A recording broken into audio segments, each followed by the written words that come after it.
Okay. Okay. Yep. All right. Hi, everyone. I'm Gary Brown, the director of the Lau China Institute. Thanks very much for coming along this evening. This is a talk by Professor Zhengyu Wu from Renmin University in Beijing, Professor of International Relations there. Professor Wu actually was a visitor in King's College between 2014 and 15. Before that, London School of Economics. He'll be talking today about middle tier states. I think the idea is that he'll talk for about 30, 40 minutes, and then there'll be time for discussion and QA. So over to you, Professor. Yeah. Thank you.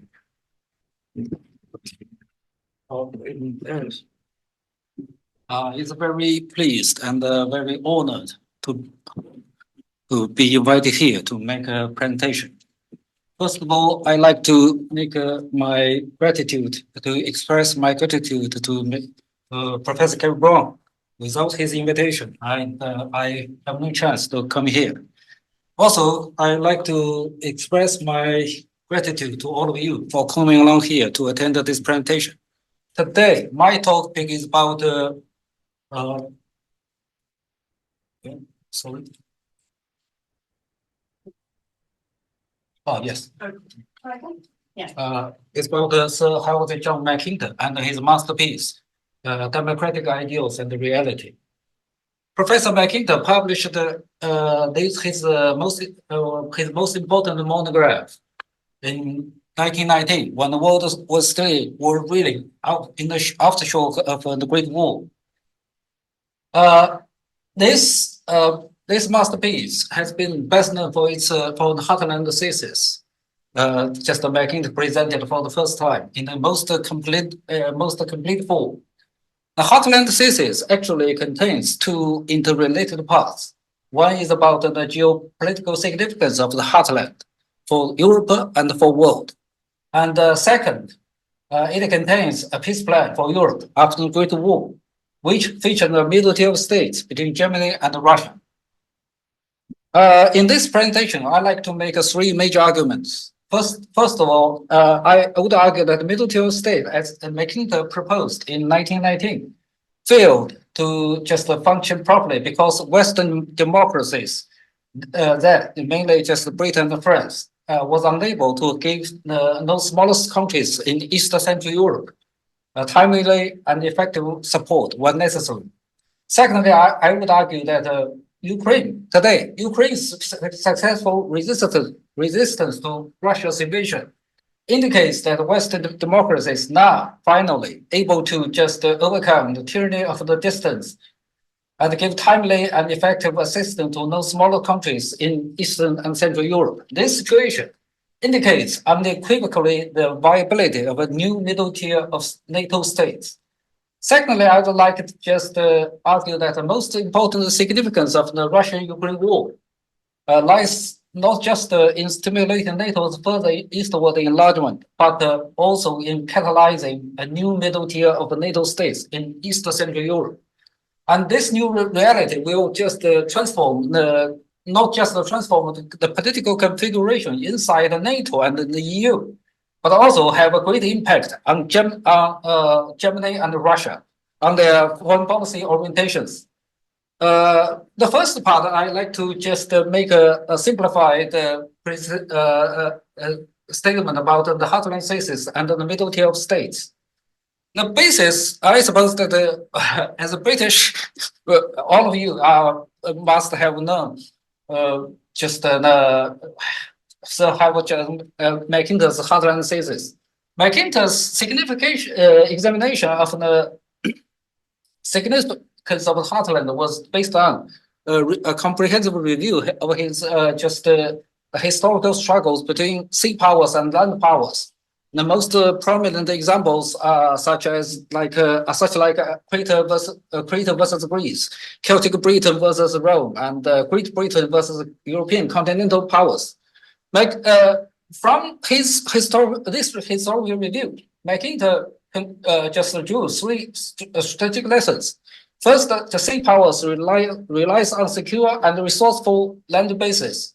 Second, peninsular land power, freed from challenges by other land powers and commanding greater resources, can defeat finally an insular sea power. Thirdly, the optimum strategic position is the one combining insularity and greater resources. In Mackinder's view, the water island, just which contained most of the world's population and resources, had the characteristic of a potential insularity. If a land power could command the water, a larger part of the water island and freed from land challenges and could become the prominent sea power. This is the map of water island. Please just notice the heartland. The significance of heartland lies. Mackinder's thesis is not a case of land power being superior to sea power, just to defeat the sea power. A land power just had to be unchallenged by land and had to possess sufficient resources to construct powerful fleet. In this logic, if a land power just subjugated other land challenges and gained control of a larger part of the water island, it could harness the resources of this vast land base to building up the most powerful navy. In Mackinder's view, just the most important area which West United has the potential to conquer Europe and then the water island was the heartland, which he described as the potential seat of the world empire. What they mention here is Central Europe and East Central Europe and the heartland. In 1919, Mackinder defined the heartland mainly in strategic terms because in wartime, a land power could easily close the Baltic and the Black Seas to maritime powers. So the heartland should conclude East Central Europe stretching from the Baltic to the Black Seas. This geographic expansion of heartland meant that it now took up the vast area of three traditional European great powers: Germany, Austria-Hungary, and Russia. Most importantly, the East Central Europe thus become a potential base for land power to launch an invasion of the heartland.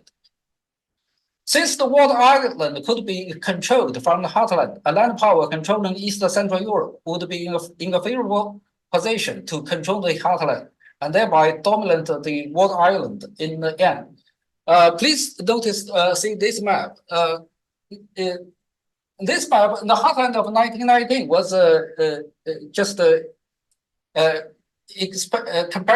geographically expanded compared relative to the pivot area in Mackinder presented in 1904. Most importantly, Mackinder included just the East Central Europe from Baltic to Black Seas as a part of the heartland. To be specific, the essence of heartland thesis just could be boiled down to 2 points. First of all, with the development of industrial technology, a global system was superseding the traditional European system. Secondly, with the new global system, maritime powers should shift their attention from Western Europe to the heartland, while East Central Europe hold the key to controlling the heartland. For Mackinder, East Central Europe, along with the Baltic and Black Seas, was for the new global system what the Low Countries and the English Channel had been for traditional European system. East Central Europe and both East Central Europe and the Low Countries are pivotal regions that the maritime powers must keep out of the hands of any aspiring land power. The middle tier states, the peace plan that Mackinder proposed in his 1919 masterpiece was designed to prevent the heartland from being controlled by a land power. The core of the plan was the middle tier of states, composed of 7 Slavic peoples located between Germany and Russia. In Mackinder's view, the Great War was caused by tension between the Germans and the Slavs. If the delegates in the Paris Peace Conference wanted to establish lasting peace after the war, they had to solve the situation in a way that no single power could gain absolute control over East Central Europe. What's the information here is that Mackinder's peace plan, especially his proposed the majority of states after the Great War, parallels the Versailles settlement in East Central Europe. This parallel did not result from Mackinder's advice because his advice had never reached the delegates in Paris, and this is because the British and French delegates in Paris wanted to weaken Germany by the balance power logic after the war. However, worthy of emphasis, worthy of mention here is that the middle tier of states held distinct implications for Mackinder and the system in Paris, in London and Paris. For Mackinder, the middle tier states was indispensable for the balance power logic to fulfill its function. For the statesmen in London and Paris, then and after, the middle tier of states was something expendable if necessary. Here, just this is the left hand map is Mackinder's middle tier of states. The right hand is the Versailles settlement after World War I. Especially these two kinds of map just parallels to a large degree. So Mackinder sketch out three prerequisites for the success of middle tier of states: economic integration, free access to the ocean, timely and effective support from maritime powers. Since the middle tier of states, newly independent East Central European states was sandwiched between Germany and Soviet Russia, that's two geopolitical giants. These small states had to be economically integrated via a real system or other forms of cooperation, and should be given free access to the ocean, and should have a timely and effective support from maritime powers. The implication of Mackinder's recommendation is very clear. If the maritime powers wanted to avert another catastrophe in the future, they had no choice but to assume serious continental commitment by supporting those smaller states in East Central Europe. But why did the middle tier states fail to play a role as Mackinder suggested? This is because Mackinder's insistence on continental commitment contradicts the traditional conception of balanced power logic, which is solely based on the British supremacy power. The three prerequisites that Mackinder proposed just presumed that the maritime powers could assume serious continental commitment by supporting those smaller states in East Central Europe after the Great War. However, those smaller states in East Central Europe have been left to its own devices, and maritime powers, I mean Britain and France, had never given them the support that Mackinder advised. This failure, with the help of hindsight, could be largely attributed to technological conditions that had prevailed them. Here is what I just want to present here is that the difference between Mackinder and the British and the French statesmen of his time is that a continental commitment is very, very important. Maritime powers should assume continental commitment if they want to just keep its favorable position, keep its predominance in this system. I got this inspiration from Professor Paul Mackinder's masterpiece, Mahan versus Mackinder, two interpretations of British sea power. He included this chapter in his masterpiece, The Rise and the Fall of British Naval Mastery. But very unfortunately, few scholars today noticed this very essential element. Why the failure of a middle tier state? As Mackinder pointed out, in a series of publications, the technological developments of his own time had benefited those larger-sized autocratic states like Germany and Russia, rather than those medium-sized democracies like Britain and France. This reality meant the power configuration in the war in the interwar years was gravely dangerously imbalanced. This power imbalance just had eroded the foundation of the Versailles settlement almost from the beginning. As the two most important guarantors of the Versailles settlement, Britain and France had been just overshadowed by Germany and the Soviet Union in the interwar years. And as the most powerful democracy in the interwar years, the United States had never ratified the Versailles Treaty and instead had reverted to the embrace of isolationism until 1941. In addition, the technological conditions of Mackindor's time didn't allow maritime powers to overcome the tyranny of a distance. Even if Britain and France wanted to deliver support that Mackinder recommended, this harsh reality had given Britain and France no alternatives to total war. When both countries want to defy or roll back those revisionist movements made by either Germany or Russia or Soviet Union or both in Central Europe. However, to mobilize necessary resources for another total war, maritime powers have to exhaust all peaceful means before the statesman could make a final decision.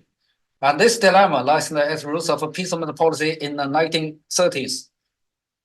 Here I want to please notice the distance. If Great Britain and France want to support those smaller states in East Central Europe, they have to overcome the tyranny of a distance. But at that time, in the interwar years, no way to do that.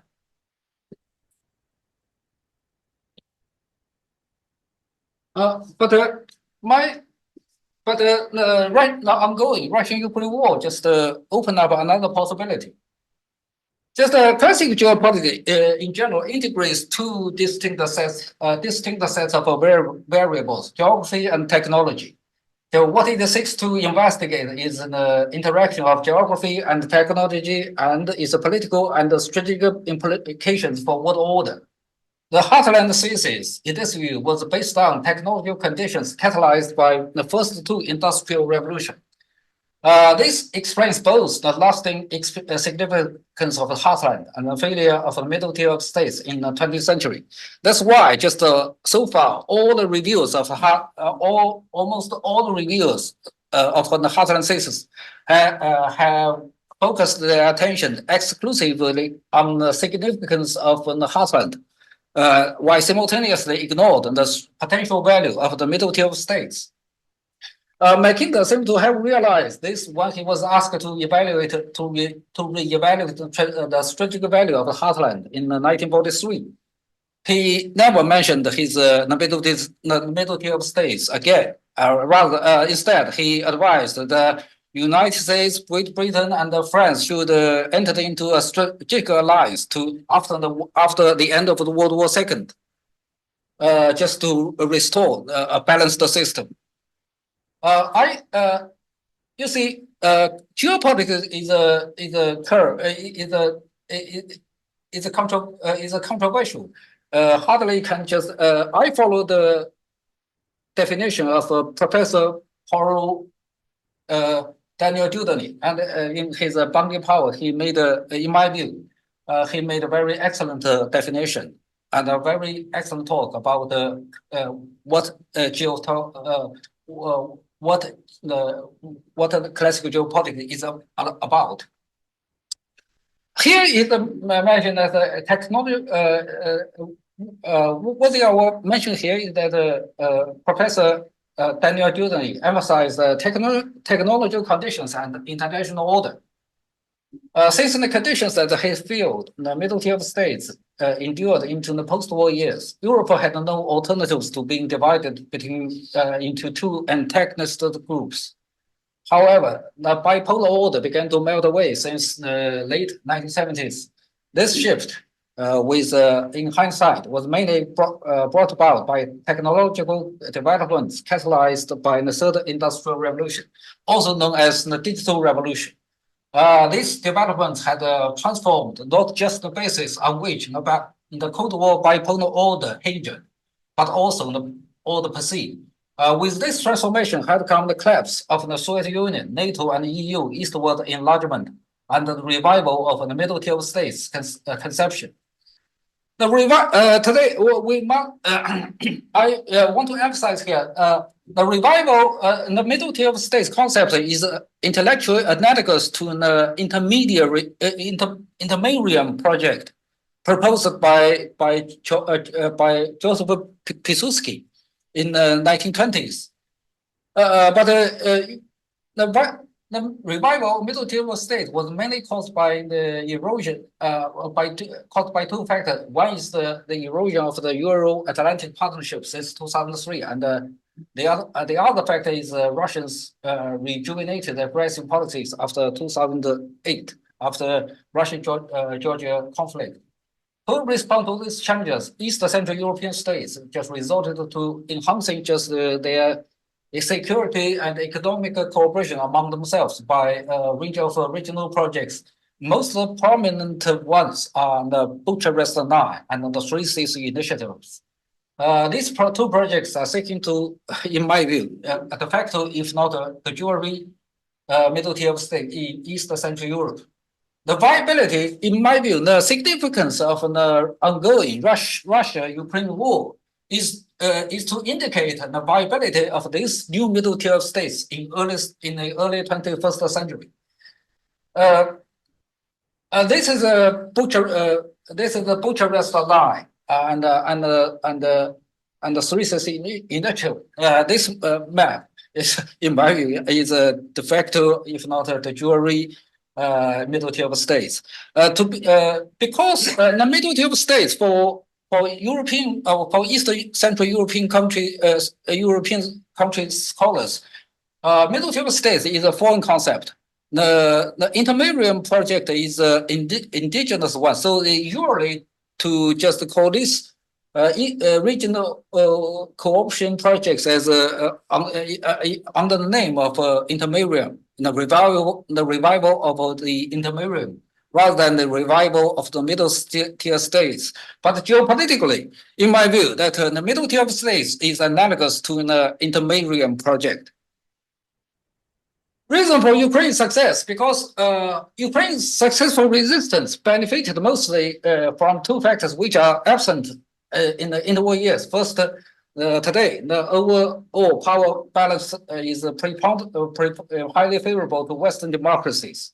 And while Russia has degenerated into a state surviving on energy and minerals export, this favorable imbalance has not just encouraged Ukraine to rise up against Russia, but also encouraged those almost all of East Central European states to stand firmly behind Ukraine. Second, NATO enlargement in the post-Cold War years and new technological conditions have enabled NATO states, with the United States as the leader, to overcome the tyranny of distance and give Ukraine timely and effective assistance. This assistance is indispensable for Ukraine's success on battlefields. Another mention is the Western states also just supported Ukraine substantially by just horizontal escalation. I suppose everyone knows about the difference between vertical and horizontal escalation. First way is that since the Warsaw Summit in 2016, NATO has strengthened its military presence in the eastern flank states. This geographical expansion of NATO's military presence has made Moscow, however desperate it is, unable to escalate the war in Ukraine at will and unable to concentrate all the elite forces to Ukraine. This is a map of why just Russia was count just all its elite forces in Ukraine. This is why, because in the Crimean War in the 19th century, the same Britain and France just employed the same strategy to defeat Russia. The second, just horizontal escalation way is NATO states and most major countries in the world, including China and India, just have joined in financial and economic sanctions organized by the United States against Russia. These sanction measures just have briefly crippled Russia's capacity to pursue the war. Here is a map just the country map show countries that have imposed the sanctions on Russia. In my view, the most important the consequence the Russia-Ukraine war will just produce will have just two important consequences. First of all, it will encourage NATO and the EU's further enlargement. Finland has a finishing procedure for the NATO membership, and Sweden is expected to finish it soon. And in the future, Ukraine, Moldova, Georgia will possibly be admitted into NATO after the war. Possibly, not sure. However, in my view, the most significant outcome of the war is that this war has strengthened the sense of common identity among those East Central European states. This common sense of identity, plus common interest and positions on serious big issues, means that there is appearing a middle tier of NATO states in East Central Europe.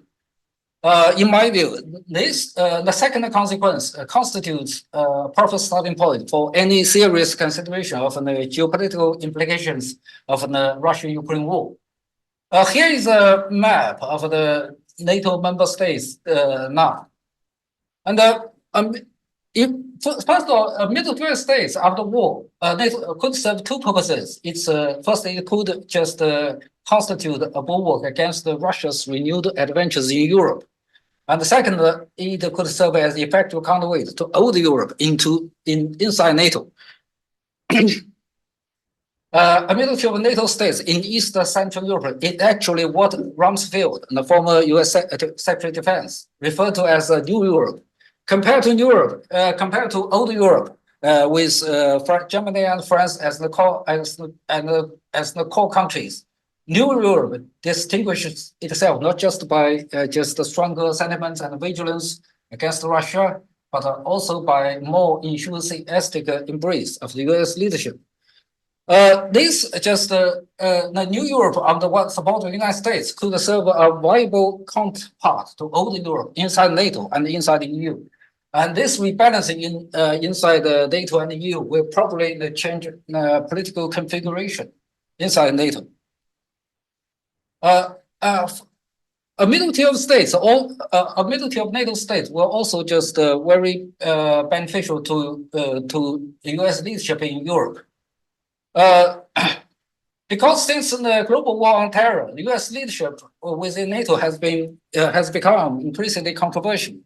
And for Germany and France, US exhibited the propensity for unilateralism and the political irresponsibility over the last 2 decades, called for countervailing efforts inside NATO.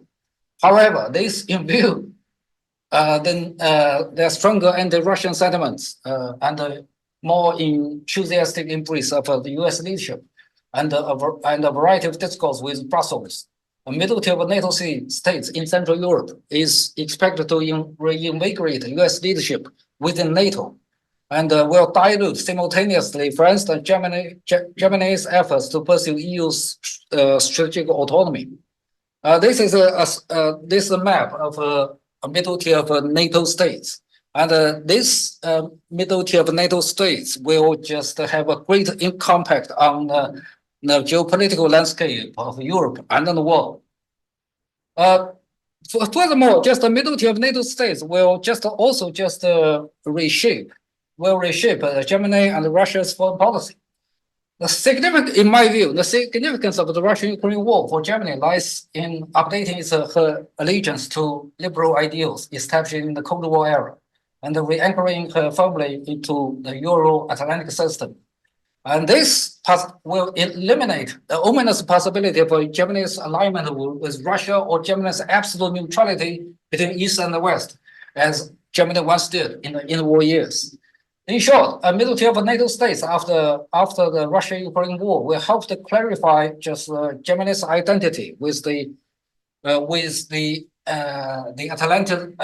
Atlanticism and redefine her role within NATO and the EU as the closest supporter for those NATO and EU members in East Central Europe. Also, a middle tier of NATO states will just reshape Russia's international orientation. For Russia, under Putin's leadership, the most viable approach to push Western countries to accept Russia's special status in Europe and the world is to block those smaller countries in near abroad from joining NATO and the EU, and simultaneously establish a special relationship with Germany and China. In this sense, the consolidation of a middle tier of NATO states on Russia's western border will seriously set back her raving ambitions to change the European security order to her advantage. And this frustration setback will seriously downgrade Russia's status and role in Europe and the world. In the end, I will want to emphasize one essential point. There's a implicit contradiction between inside Mackinder's heartland thesis. The geopolitical significance of the heartland is contradictory to the middle tier of states, the contradictory to the viability of the middle tier of states. If heartland just still has just the middle tier of states could be successfully established in East Central Europe, the significance of the heartland will be automatically discounted or degraded. So this why the Russian-Ukraine war is so important, so important. It will change the landscape of Europe and the world, and it will transform Baltic and the Baltic and Black Seas into NATO's inland seas. This is unimaginable even in Great Britain's heyday in the 19th century. This is my presentation. So welcome your comments and questions. What today has taught me is always stick to theory, because you can never be wrong, right? I mean, that was a very stimulating and provocative talk. I wonder whether Putin is quite as finished as. Anyway, maybe that will be a good thing. So thank you very much for coming and giving us this interesting perspective. Yes, I'm sure much that we can think about as we go away. So thank you very much indeed.